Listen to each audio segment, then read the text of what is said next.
वहीं छटक गए राम। गुरुदेव ने कहा, ये अहिल्या है, अनिंद सौंदर्य अहिल्या का कवि। सची इंदिरा, सुरबालाएं, अप्सराएं, रंभा, तिलोत्तमा, मेनका लज्जित होती थी। जब अहिल्या की चर्चा होती स्वर्ग में तो ये अच्छा नहीं लगता था वहां की सुरबालाओं को, अप्सराओं को, रमणियों को, स्वर्ग महिषियों को, स्वर्ग की सुरबालाओं को, ललनाओं को अच्छा नहीं लगता था। सची इंदिरा को, इंद्रपत्नी को जब इन्हें अच्छा नहीं लग रहा है तो फिर बात ही नहीं करते थे।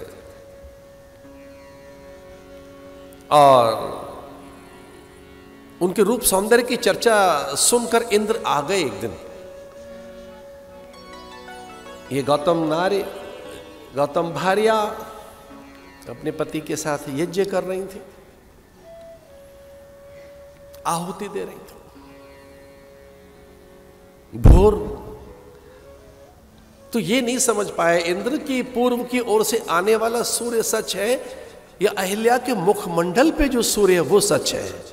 ऐसी दीप्ति, ऐसी नवलता, इंद्र ये तय नहीं कर पाए कि इनमें मूल सूर्य कौन सा है। ऐसी स्वर्ण कांति, ऐसी दीप्ति, ऐसी नवलता, ऐसा विमोहन, सम्मोहन, आकर्षण, उस कांति में कमनीयता, एक विलक्षण मादकता, मन वहीं उनका खो गया। इंद्र, सुरेंद्र, देवादिदेव जो देवताओं के स्वामी हैं वे विचलित हो गए अहिल्या के अनिंद सौंदर्य को देखकर।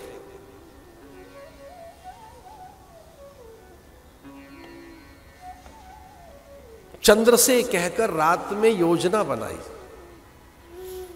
रात भर प्रतीक्षा करते रहे कि कैसे ही भोर हो और गौतम जाएं गंगा स्नान करने तो वेश बदलकर मैं अहिल्या की निकटता प्राप्त कर सकूं, गौतम बनकर। वैसे ही रूप, स्वरूप, आकृति, प्रकृति, जटाएं, भुजाएं, ओष्ठ की आकृति, नासिका, हनु, दंत पंक्ति, देह कांति, नेत्र, वैसा ही वही अनुकृति, प्रतिकृति, वैसा ही रूप, प्रारूप, स्वरूप। ये प्रतिकृति शब्द ठीक है, आकृति की प्रतिकृति, रूप का प्रारूप बनकर वो वैसे खड़े हैं, भोर की प्रतीक्षा कर रहे हैं कि मैं अहिल्या की निकटता, उसके संग का सुख लेना चाहता हूं। चंद्र को साथ ले लिया, लेकिन भोर तक प्रतीक्षा कर नहीं पाए। वो अर्धरात्रि में ही बहुत व्याकुल होकर अहिल्या को देखने के लिए, और उन्होंने चंद्र से कहा कि तू कुक्कुट बनकर, कुक्कुट कहते हैं मुर्गा को, बांग दे, भोर होने का स्वर पैदा कर। और चंद्र ने कुक्कुट माने मुर्गा बोलता है ना भोर में, भोर हो गई तो लंबे लंबे स्वर चंद्र ने। गौतम की आंख खुली और गौतम ने कहा ये क्या हुआ। और देखिए गौतम को जो पहला विचार आया था वो सुनने लायक है। गौतम को पहला विचार आया कि क्या अन्न दोष हो गया मुझसे कोई, क्या मैंने अन्न में कोई विकृति हो गई जिससे कि मुझे भोर में भोर का बोध नहीं हुआ। यद्यपि आधी रात थी वो, उसमें गौतम को यह लगा कि कोई अन्न की विकृति हो गई, विचार की विकृति हो गई। फिर तीसरा वो कहते हैं संग की विकृति हो गई। आज किसका मैंने संग कर लिया कि मेरी आंख नहीं खुली। मैं क्या ऐसा अन्न लिया कि मेरी आंख नहीं खुली। मैंने कौन से ऐसे विचार अपने भीतर पैदा कर लिए कि मेरी आंख नहीं खुली, भोर हो गई। क्या मुझे प्रमाद पैदा हुआ है, क्या साधन के प्रति मेरी अरुचि हो गई है, क्या मुझ में अश्रद्धा पैदा हो रही है, कि भोर में मैं गंगा स्नान के लिए अभी तक नहीं जग सका और ये मुर्गा बांग दे रहा है। लज्जित होकर बहुत अधिक अपने में अपमानित अनुभव करते हुए वो भागे वस्त्र लेकर गंगा की ओर। और इधर इंद्र वेश बदलकर अहिल्या के कक्ष में गौतम बनकर, इंद्र ने गौतम का रूप धारण कर लिया। देखिए, जिनकी हम सेवा में रहते हैं वो हमारे इष्ट हों, हमारा देवता, हमारा मंत्र, हमारे साधन हमारी रक्षा करते हैं। धर्मो रक्षते रक्षतः, धर्म हमारी रक्षा करता है।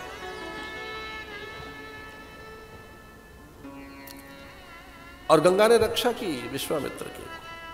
गंगा का स्थिर, शांत, समाधित रूप जब दिखाई दिया गौतम को तो उसे लगा कि नहीं, अंबर में देखा तो अंबर में तो अर्धरात्र है।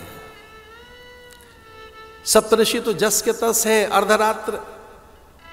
शनि को देखा उन्होंने, शुक्र को देखा, मंगल को देखा, बृहस्पति गुरु को देखा, काल की गणना की तो मध्यरात्र। तब उन्हें लगा कोई छल हो रहा है हमारी कुटीर में, अब कोई देव छल है ये। और वो भागे गंगा के तट से, यद्यपि डुबकी लगा चुके थे ये कहकर कि चलो चले। एक डुबकी लगाई लेकिन उन्हें लगा छल हो रहा है कोई, तो भागे।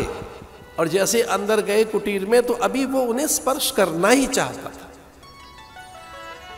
उनकी चुबुक को छूकर, हनु चुबुक माने ये प्रदेश, और अहिल्या की आंख खुली थी। अहिल्या कल्पना भी नहीं कर सकती थी कोई परपुरुष ऐसे आ सकता है। किसी परपुरुष की उसे कल्पना भी नहीं थी अहिल्या को। पर अहिल्या व्याकुल हो गई कि जिस ढंग का स्पर्श है ये गौतम का नहीं हो सकता। इस छुअन में गौतम की संवेदनाएं मुझे नहीं अनुभव हो रही, ये परपुरुष है कोई। और वो भयभीत होकर बैठ गई।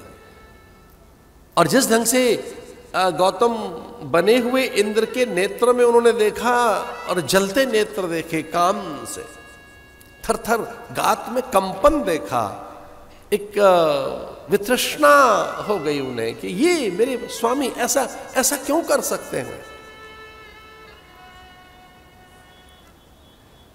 लेकिन कहीं ऐसा तो नहीं कि मैं अपने पति धर्म का निर्वाह नहीं कर रही हूं। इंद्र फिर से निकट आने का प्रयास कर रहा था और सहसा द्वार खोला कुटीर का। अब अहिल्या ने दो गौतम देखे, एक द्वार पर है और एक भीतर है। जो द्वार पर है वो क्रोधित है, कुपित है। जो द्वार पर है वो आवेशित है, उन्मत्त है। जो द्वार पर है उसमें भयंकर अग्नि ज्वालाएं हैं।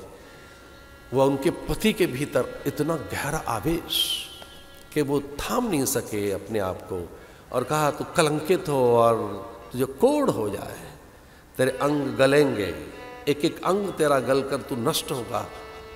अरे धूर्त पुरुष, तूने मेरी साध्वी स्त्री का बहुत असभ्य ढंग से स्पर्श किया है और मैं पहचान गया तू कौन है, इंद्र। और भले ही देवताओं का राजा इंद्र होने पर भी मेरे श्राप से वंचित नहीं हो सकता। और गीले वस्त्र को फेंका था उन्होंने उस मुर्गे की ओर। चंद्र, कुछ लोग कहते हैं वो जो हल्की सी कालिमा है चंद्र में, गौतम की है वो, चंद्र में हल्का सा। भयभीत हो गया था चंद्र। चंद्र भागा था कि मैं बचूं कहां, कैसे बचे, कहां जाऊं। महादेव के चरणों में गिर पड़ा जाकर चंद्र। यमाश्रितो ही वक्रोपी चंद्र सर्वत्र वंदिते। चंद्र ने कहा मैं स्वामी की आज्ञा में था। चंद्र ने कहा मैं आदेश की अवहेलना नहीं कर सकता था। चंद्र ने कहा वो मेरा स्वामी, मैं उसका अनुचर, मैं उसका दास।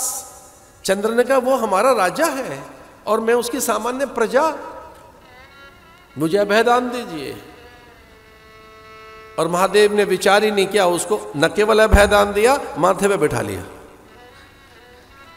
लसद बाल बालेन्दु गंढे भुजंगा चंद्रशेखर। इसका अर्थ क्या है? भूल हो तो क्षमा मांग लो, स्वीकार कर लो हमसे अपराध हो गया। एक जगह 5 गुरु लिखे। पहला गुरु कौन है? माता पिता। दूसरे गुरु कौन है? सूर्य। तीसरा गौ माता। चौथा अतिथि यानी अभ्यागत आगंतुक।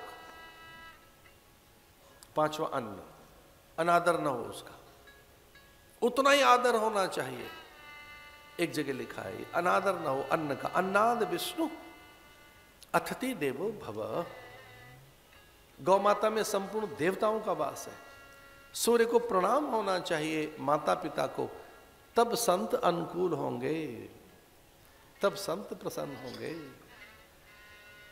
भगत तात अनुपम सुख मूला, मिलही जो संत होय अनुकूला। ये संत अनुकूल कब होगा? जब आप माता पिता यानी परंपरा का आदर करोगे। और एक जगह लिखा है भगवान, जब भगवान ने से पूछा पार्वती ने कि ये सारे निशाचर तो बड़े सुंदर हैं, गोरे से हैं, और पार्वती के मुंह से निकल गया पता नहीं स्वर्ग की कितनी ललनाएं, अबलाएं, बालाएं, रमणियां, स्वर्ग ललनाएं रावण पर रीझती हैं। ये इतना सुंदर है रावण। कुछ लोग कहते हैं ये निशाचर तो बड़े बेकार होते हैं, ये तो बड़े सुंदर से दिख रहे हैं। प्रतापी रावण, सुरबालाएं अप्सराएं इस पर रीझती हैं रावण पर। आप इसे निशाचर कह रहे हैं, इसे दैत्य कह रहे हैं। ये दैत्य होते कौन है? भगवान कह रहे हैं बाड़े खल बहु चोर जुआरा। कितनी सुंदर बात है। बाड़े खल बहु चोर जुआरा, जे पर धन जे लंपट पर धन परदारा। माँ नहीं मात पिता नहीं देवा, साधुन सन करवा वही सेवा। अब क्या कहते हैं भगवान शंकर? जिनके ये आचरण भवानी, ते जानो निश्चर सम प्राणी। निशाचर वो है कौन? बाड़े खल बहु चोर ज्वारा, जे लंपट पर धन परदारा। माने मात पिता नहीं देवा, साधुन सन करवावई सेवा। जिनके ये आचरण भवानी, ते जानो निश्चर सम प्राणी।